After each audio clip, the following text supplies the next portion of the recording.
benim senden nedir çektiğim.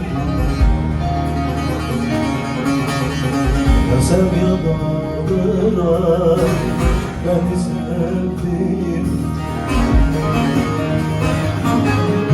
Nedir benim senden nedir çektiğim. Ya sev ya da bırak beni sevdiğim. Öyle ya da böyle kararım.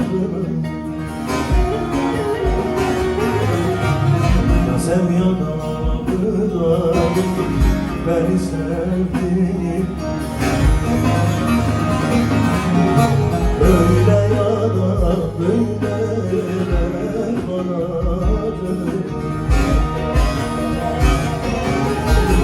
Ya sev ya da bırak beni sevdiğim. Oradan neredeyiz?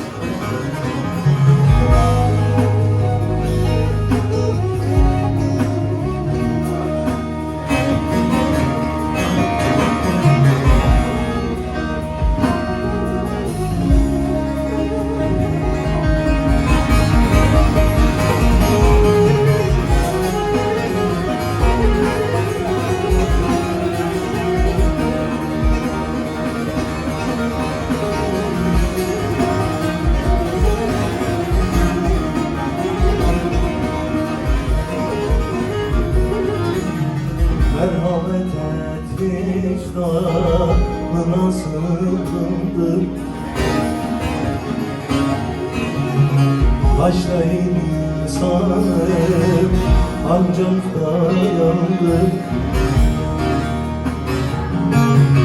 Merhamet et vicdanına sığındım.